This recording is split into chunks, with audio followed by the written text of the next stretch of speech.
Will you tell us our name for sober living? My name is Dallas Dunbar. Um, what brought you to sober living? A lot of a lot of different circumstances and situations in my past that I couldn't deal with alone. Yeah. How long have you been in sober living? I've been in sober living 3 weeks now. Yeah. Yes, sir. Are you currently on drugs, or what drugs have you used? I'm not currently on drugs, thankfully.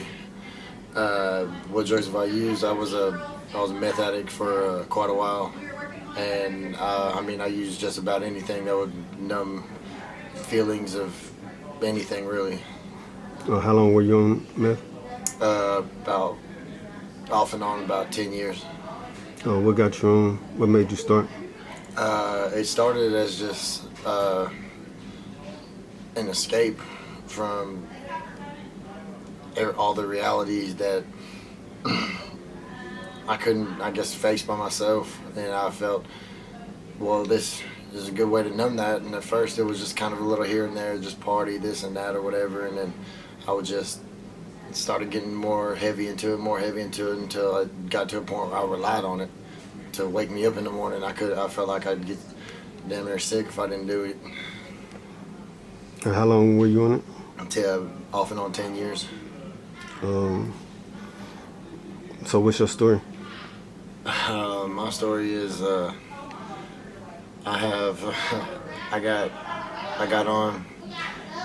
started probably about when I was 19. I delved into it when I was even younger, about 13.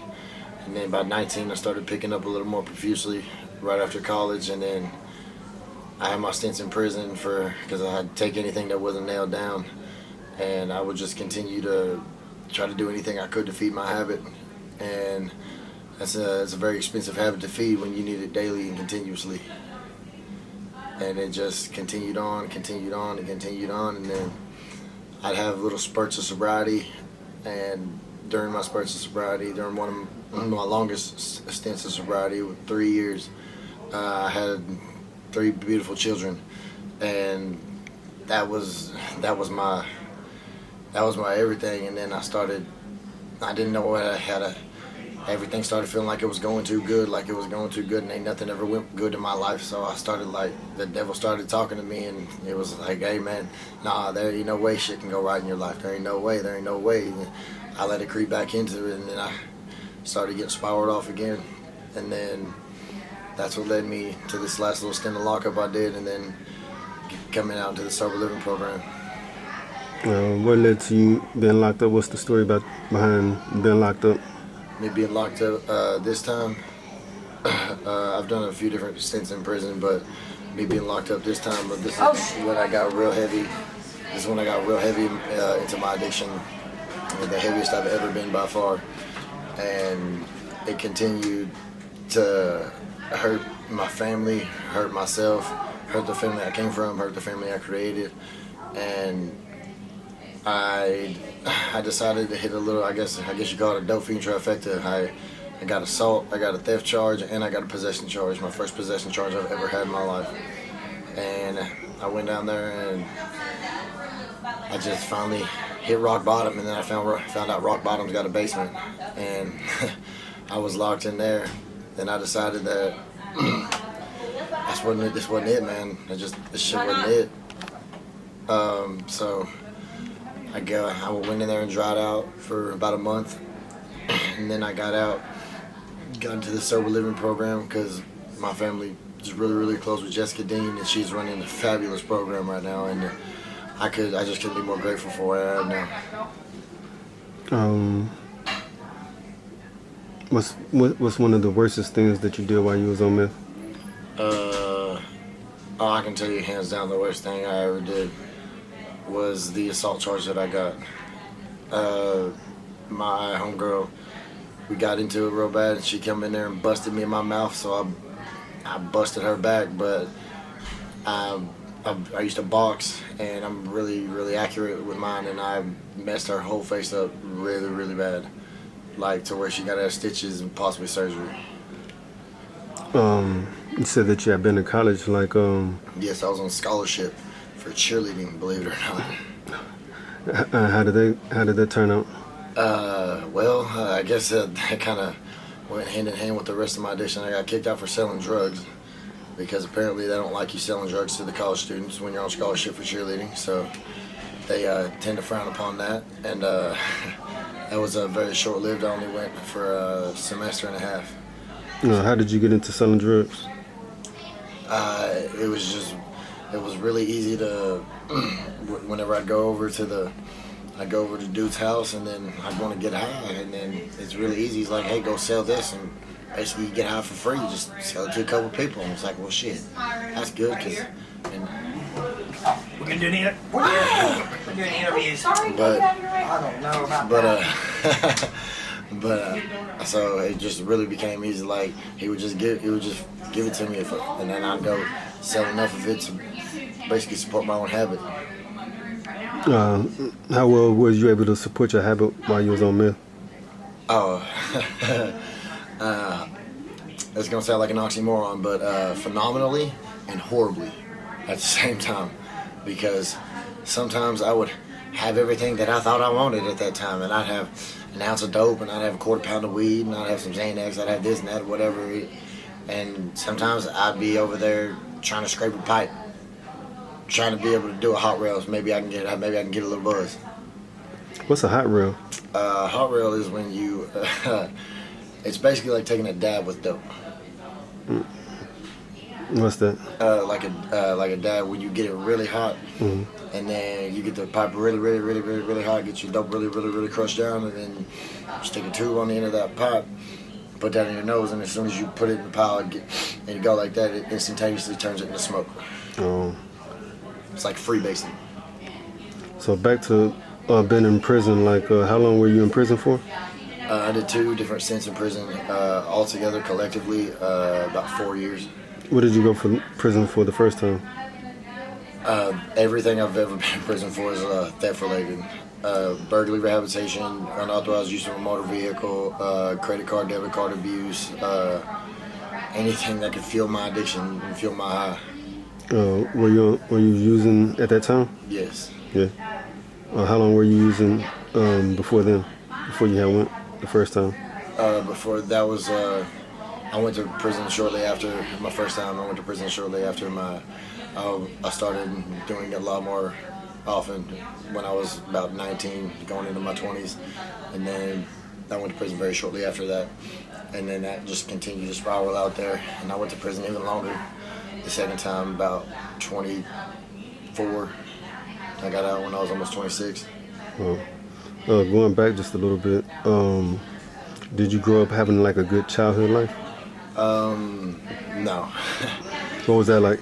It was great as in the aspect of because the family that I come from, I couldn't ask for a better support system because that's all we had was each other.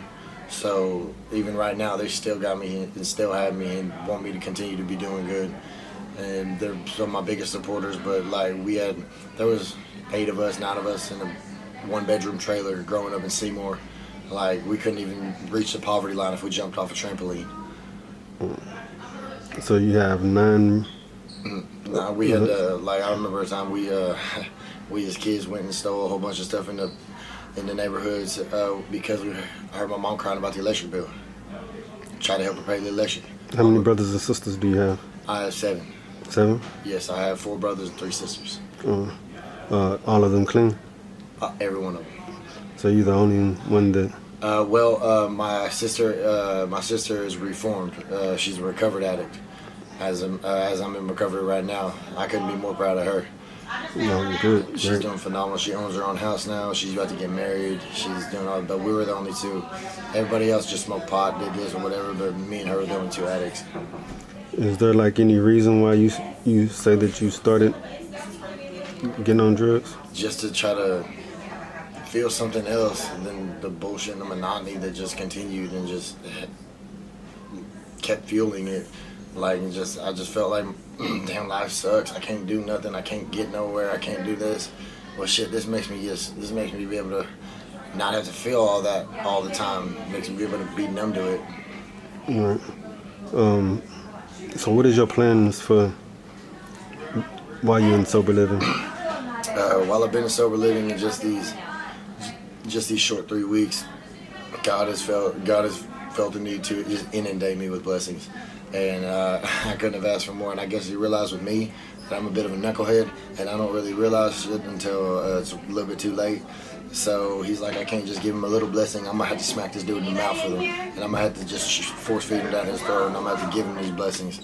So he's blessed me with everything. Like I came out when I came out of Canada 3 weeks ago. I bought one pair of clothes. My brother went and dropped $130 on me, bought me some clothes. I didn't have a pot to piss in or a window to throw it out of, really. And then I'm in the church choir at Mercy Church now. I write my own music as well, and I get to perform my rap at Restoration on Tuesday coming up. I'm a very active member in the community now. I'm still fighting this battle on a daily basis, but I don't even have a want to go out there and be stupid anymore. But I know it's not going to be that easy, but I couldn't ask for a better group of people to be around in sober living.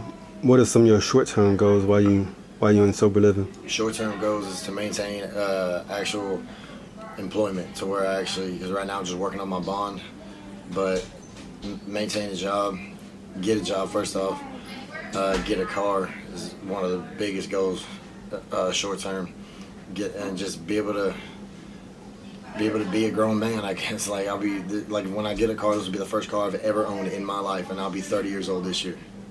Wow. What type of work are you looking for? The type of work that I do, and I'm gonna pass, is everything from construction, remodel, this, that, renovation. But honestly, I don't like doing that work because it's hot. So I just want something a little bit cooler if possible. But I mean, beggars can't be choosers at this point, and I'll just take whatever I can get. What's your long-term goal while you in sober living? My long-term goal is to make the amends that of all these bridges that I've either burned or still in the process of burning from the choices that I've made, and all the decisions that I decided were good at the time, and to remend my family back together, because I made some decisions that affected them, not even realizing that how much it impacted them. To someone what would you tell your old self that once been through all that you have been through and trying to overcome the hurdles that you're trying to overcome? What would you tell your old, if you can just go back in time? First off, I'd start by slapping him. And then I would tell him, dude, you're a lot stronger than you give yourself credit for. You let your emotions overrun you, and you let that beat your logical mind out of it.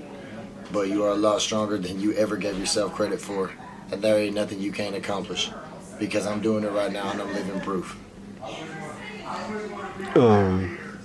To someone that might be out there suffering the same way that you're suffering, what would be the message that you have for them?